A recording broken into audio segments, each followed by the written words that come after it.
What's the next topic? Can I breastfeed my child?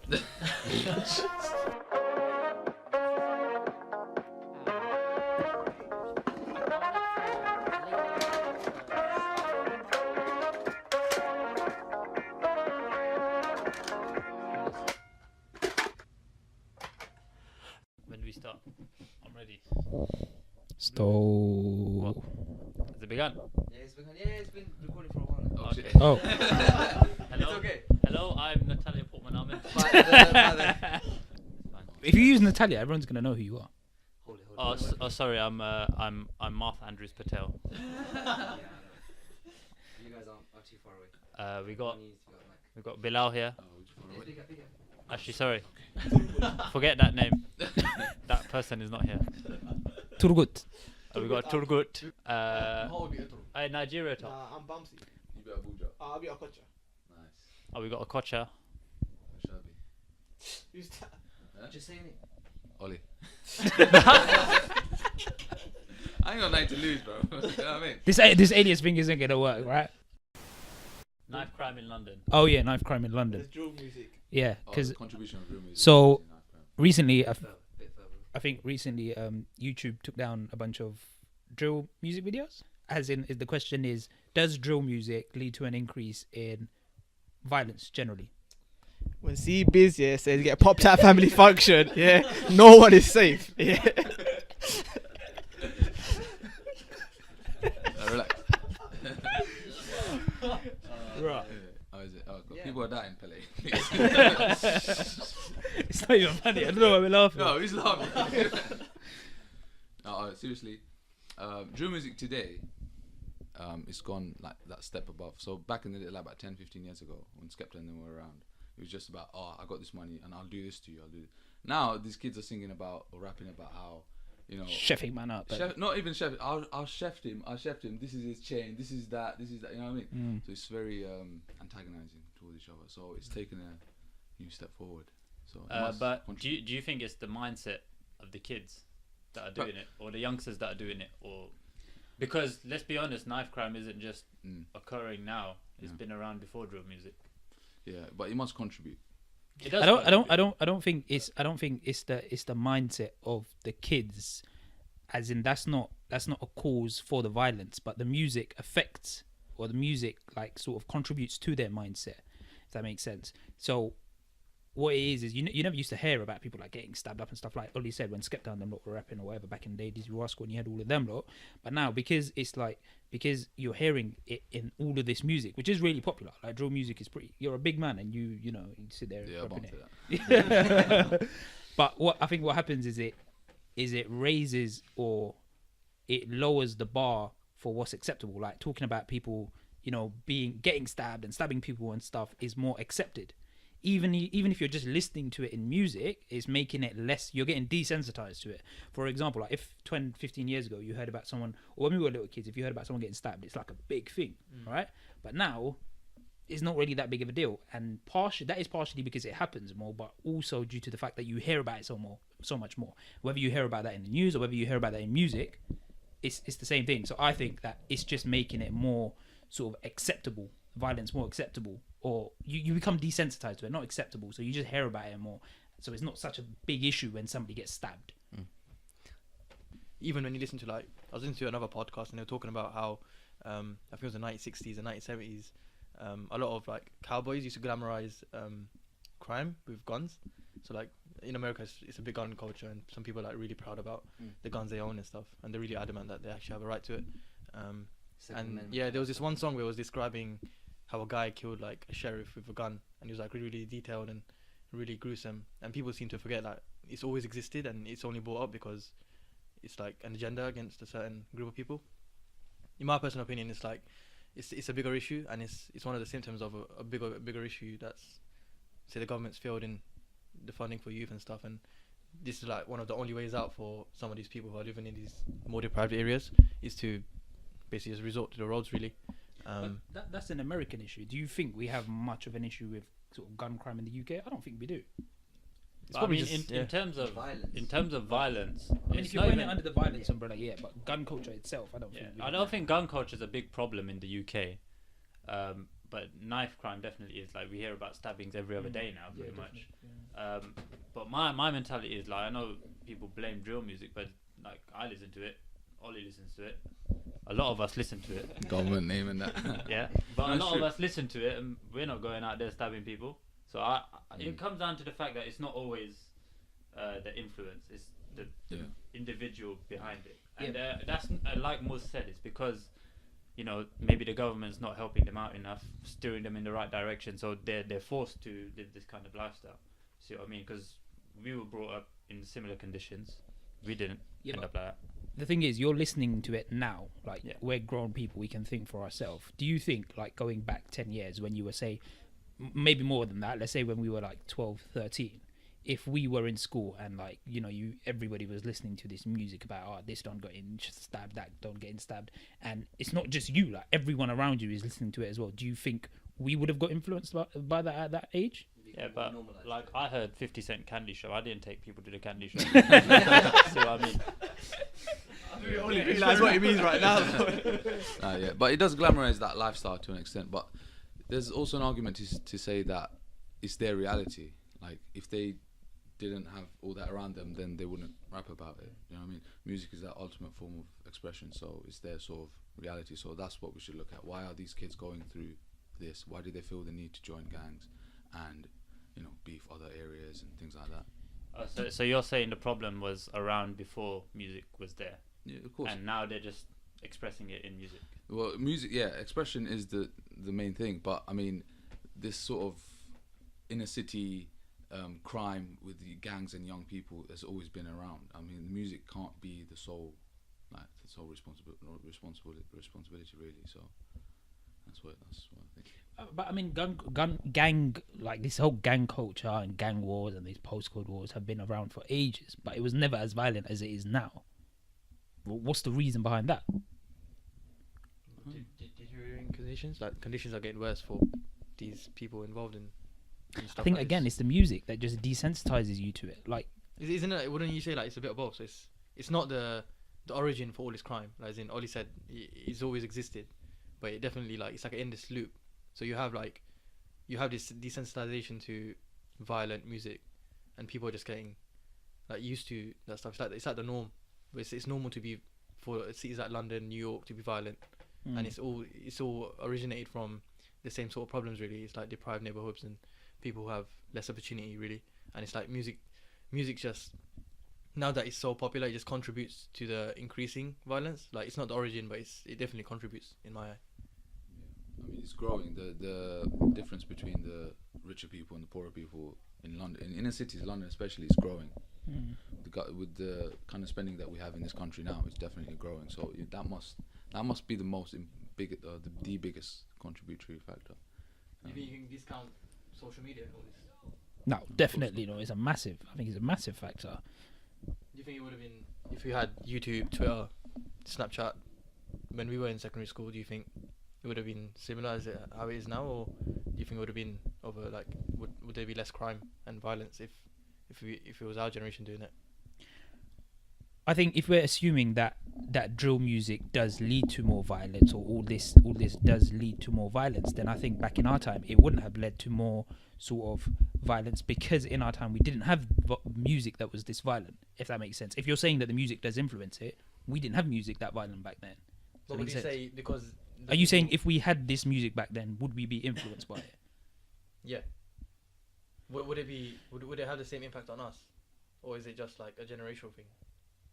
I don't know. You know. So, the thing about music is, I grew up listening to Tupac, hit 'em up, innit? Like, you know what I mean? It's always been there, especially when it comes to rap music. There's always that competitiveness, and there's always that glamorizing that sort of lifestyle that you kill someone if someone stepped to you, that bravado sort of thing. So I think the problem is with poverty, and people need like gangs. Kids need gangs because they don't have help from anywhere else. That's where they find community and support. So what would you say we as a society or the government or anyone actually can do to tackle the issue? I mean, stuff like open up more community centres and stuff like that. I mean, remember we were growing up, we would have, say, the community centre. There's so much different. Location. Oh, sorry, Location, sorry. location. Sorry. Blur that out still. Undisclosed. So we had a lot more, community centres out there that we could go spend our time with. And now you look around, it's governments, libraries are closing down, community centres closing down. This is where youth will spend their time with. So if they're not there, where else are they going to be? Yeah, definitely. Because the main people you get at the end is if you become a baller, or you become a musician. It's So I'm trying to do both still. Just one last point. I just want to ask, what do you guys think is the main cause for the increase in knife crime? Like, I know, think of it as an individual, you don't just decide one day I'm going to go stab someone. What do you think the cause behind the reason for the stabbing is? Well, personally, I think you can't just put it down to one sort of factor. I think it's a combination of things. It's causes then. Yeah, so I think firstly is the fact that children are desensitized to it. Carrying a knife or using a knife is not as serious as it used, they don't perceive it to be as serious as it used to be because next man's doing it, next man that you know is doing it, so it's fine. It's the fact that it's glamorized in the media and stuff. Like you get kids, Ollie said about the poverty gap and stuff like that, but there are like middle class children, with good backgrounds, going to good schools, with good, future prospects and stuff that are also picking up on this drill music and stabbing people and whatever. It's not just happening in these. Yeah, fair enough. It's probably happening more in the deprived areas, but it's still happening in these other more privileged areas. So I think it's a combination of the fact that the youth have been desensitized to it and it's glamorized. That combination, I think, has led to the increase. What do you think about self-defense? Because I can understand where the youngsters are coming from. Ghettos areas, as we call it. One person carries a knife. You ask him why you're carrying a knife. He's like, oh, because my op might have a knife. So I need to protect myself. And then all of a sudden you've got more knives in the situation, and then that just naturally leads to more knife crime. So I think one way we could stop it is just try and get as many knives as we can off the street as soon as possible. Why do 12, 13-year-olds have ops? It's gangs, innit? It's gangs. It's postcode wars and gangs. So you're never going to stop that because people are going to have, they're going to represent their group. It's like if some next man tried to invade our friend circle, you're going to be a bit wary of him. Do you see what I mean? Yeah, fair enough. Draw for the tool, cuz. drill music bangs though. On the ending note. This is the place. I go for a bit of peace and to shout as loud as you can. This is where the dog's gone again. He wanders here to think. Oh, you could lose yourself in those patterns. This is where we strip off and the troubles melt away. I think it's the wind turning your cheeks pink like Hammer mustard salmon, please. That was our last summer together, but it still feels like home. These are the places that make us. Discover yours. National Trust. Forever. For everyone. Why is Baa Baa Black Sheep Baa Baa Rainbow Sheep? Please explain. I didn't know it turned to Baa Baa Rainbow. Yes. No. Yes. No way. Yes. Baa Baa Black Sheep is now Baa Baa Rainbow Sheep. Yes. You're joking me. You're not allowed to say Black Sheep because I think it's meant to be a song about. It had a racist sort of undertone to it. Yeah. I mean, if it has a racist undertone, then why would you keep it? But that's like when they banned Brainstorm as well because it's offensive to people with epilepsy. They banned what? Brainstorm. You're not allowed to say brainstorm brainstorm anymore. You have to No, oh my god. Where are you guys hearing this information from? No, it's like shower something. Whoa. Shower thoughts. I don't know. Probably. But yeah, that's PC. That's PC gone mad. I think the Baa Baa Black Sheep issue is the fact that like we were singing it not knowing what it meant. It's the same thing with like Candy Shop. If you had a little 3-year-old kid singing Candy Shop now and you knowing what it means, I just thought it was about sweets, man. I was, innocent. Yeah, but I think like Oli said, if you lit my lollipop, man. That's a kind gesture. PG. Yeah, but I think like Oli said, if it does have a racist undertone to it or anything like, that's fair enough. Then, innit? change it. Okay. Baa Baa Rainbow Sheep, same thing. Did you guys see the Big Nasty pushing away that dog? I love how all the people came out trying to defend the other dude that got pushed. Yeah, I didn't see If what happened someone comes to me afterwards. with a personal space like that, Yeah. they're getting punched as well, they're getting shoved as well. But he got called homophobic for that then. Exactly, for just I don't think he knew that person was gay. Like, Well, even if he did, It's- how can the Nah, people you that are look, the calling way him it out? was walking up but to still, him. but still, Back someone your commenting like just sorry. chatting their head, it's gonna be like, bruh, man, don't do that. This is public, you But know. you're but- telling me if you're a woman on the road and next man comes up to you like Like all that, up the all way up in your he- personal space, you don't know who this geezer is, so obviously you're gonna assume the worst, and you're not gonna tell me like this woman's not gonna like make some moves back, and she's just gonna let him come onto her. It was a defensive motion. It was a defensive motion. Yeah, it was Do you- a natural instinct. just Do to you move away. think it was made a bigger issue because of who Big Nasty is and his background? So, say for example, if somebody else, like let's say Ed Sheeran, had done that, do you think people would have turned around and said he's homophobic, or nah, people invading his like, personal space? Or do you think people just picked up on it because he's Big Nasty and because he's like a grime artist, etc. on this thing? Yeah, Just these big nasty. I can't end it. You can say it. You say Yeah. it. What was that? What are you gonna say? Now I was gonna say just Exhibit A, just Raheem Sterling, isn't it? I was just about to say that as well. Go on. Is He was in the news again today. for what? For apparently, like the Sun put him on the cover saying he apologized for showing up late to training or something, or World that Cup as squad. well, It's yeah. so stupid. It's finding any little thing to just attack him. over. It's such a piss take as well, because you got to bear in mind this is probably our greatest ever talent for a long time, maybe since Wayne Rooney coming out, and this is how you're gonna vilify him. And you see how he is, you see how he reacted in the Grenfell situation, you see how he reacts just generally in his day-to-day life.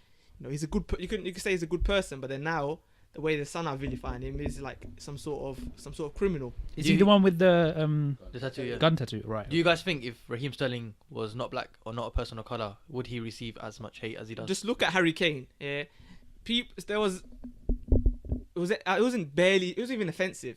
Yeah, because Sterling had a good game against him, so technically he was in his pocket. The FA tweeted that, and then everyone's saying, all the journalists are coming out to support him, saying they should apologise. Whereas now, when this has happened to Sterling, I've hardly seen any journalists come out and support him as much as they did Harry Kane. So of course it is. It's really the skin colour. Am I right in saying the issue was the fact that he got the tattoo like? No.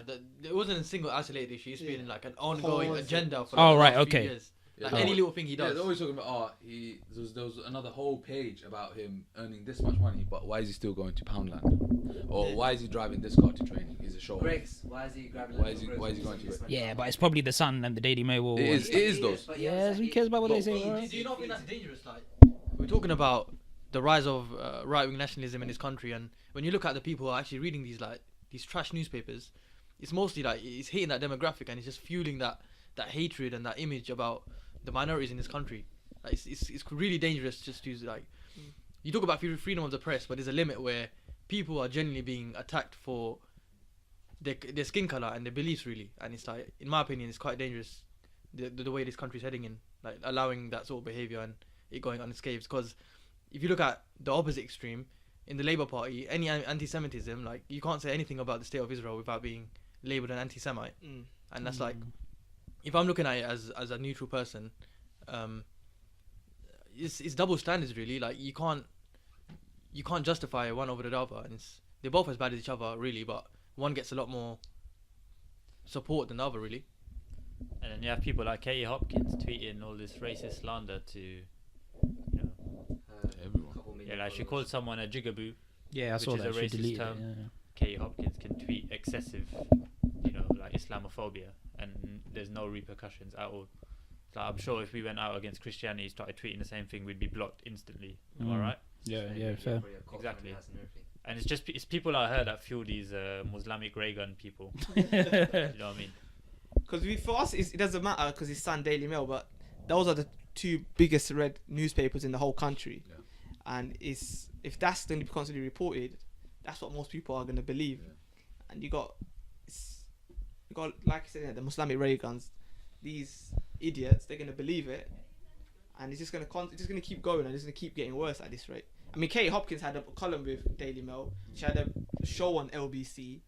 You know, and her tweets just constant abuse of Muslims, just minorities in general. So these are the people that we're giving a voice to, and if that's the case,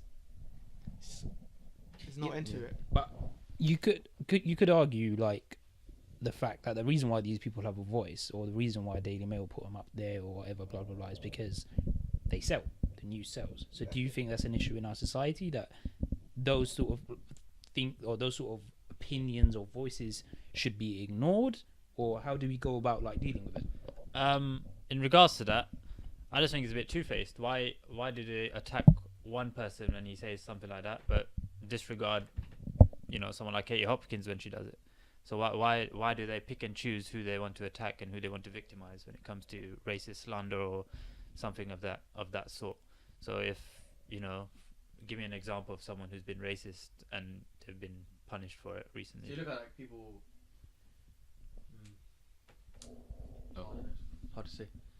Ken Livingstone, for example, Yeah, right? Ken Livingstone. Yeah, Ken Livingstone's been getting so much flack for his supposed anti-Semitic views, but why is what he said anti-Semitic, which wasn't? You didn't even say that, man. Yeah, exactly.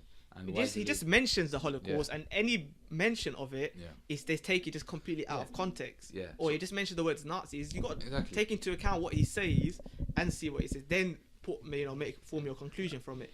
You can't say certain words and okay, you're anti-Semite or you're racist. It doesn't help that he represents Labour as well. Yeah. Where have you guys noticed that every time Labour there's an election or something's going on in Labour, anti-Semitism just starts getting thrown around. As soon as the election's going, there's no anti-Semitism scandal or anything at all coming out from the Tory party regarding Labour. Yeah. It's in terms it's of a scapegoat. in terms of people like Katie Hopkins and this idea of freedom of speech is inherently like your human right. But why do the goalposts have to move every time? Why do certain people have certain rights and certain rights to say something and others don't? Do you know what I mean?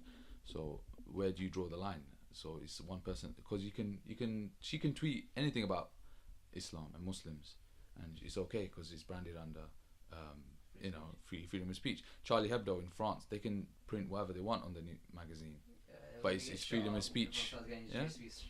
Yeah, but if soon as someone like Ken Livingstone or someone, So you either let everyone say whatever they want, or you have a as soon as it goes against the narrative of what higher powers want, that's it. They need to vilify him. Okay, yeah. I was gonna say, but you could argue that Ken Livingstone, being a politician and stuff, needs to be his More boundaries are responsible. his boundaries are more limited compared to Katie Hopkins, whose job it is as a journalist to be controversial, because that's what sells, right? I understand your point, but two I'm not different saying Ken industries. Livingstone is just an example, but I mean, if you say anything, if a normal person or another journalist says anything about the state of Israel, they get blacklisted. I agree with definitely, yeah. If you're not if you're not part of the Guardian or the Telegraph, and you're in a different newspaper agency and you say anything against Israel, then you're more or less blacklisted. You don't get, you're not printed, or it's very difficult for them. So why is that the case? And you can say anything about Hamas and Gaza and Iran. These countries just going about their own, deals and stuff. Yeah, fair. Yeah, why did the goalposts keep changing? I mean, Donald Trump sums it up perfectly. So, like, if you watch some of his rallies before he got elected, like there was a few instances where he was talking about like the Latino population in America, and that the crowd was majority like jeering as soon as he said the word Latino. And why is that brushed under the carpet? As in, that's a whole race, massive population of America being booed on national but TV. they're Like, Americans, innit? I mean, that sums up perfectly. Like Donald Trump being elected in probably like the most powerful state on earth, sums up the state of The world, mate. xenophobia. Imagine we got Donald Trump and Theresa May. No, you're saying it's just America, but in this country, why did Brexit go through? He was fueled, but what was the campaign about? Brexit campaign. He was fueled with immigration, when immigration was it was a minor thing. There, sort of the change That was the biggest selling point. Like, immigration was. That's the why biggest so many selling point. people voted for it. People like Boris Johnson, Nigel Farage, they capitalised on that. Wasn't immigration and migrants like one of the key factors in Nazi Germany? Yeah, it was. It was the same policies as when Hitler was around. 'Cause Exactly. that was his policy. He wanted to So when make you it talk purely German. Yeah, when you talk about Donald Trump and parties like UKIP and Nigel Farage, why they're in so much power now is because they fuel these agendas and they prey on these poorer people. Their voters, Brexit voters, they're not from London. Yeah. They're from more rural areas. They prey on these people. Who How have can I nothing. forget the Brexit results? Yeah, we were there, innit? Was it this very rude? Yeah, it was shocking. Like, 4 'cause a.m. we're in our own bubble here in London. It's insane. So because there's a saying about when everything's going to and people are losing jobs, it's very easy to blame the migrants. Yeah. migrants and working class people. Yeah. Benefits and working class people. It's very easy to blame them because everyone can rally behind them. The whole country can say, "Oh, it's the migrants," or "It's the working class that's stealing," or "They're taking all the benefits." It's easy scapegoats. That's what they prey on. That's the cycle we're in right now. So we need a change of leadership. Man, like Jezza. Please save us. That's what a man shot.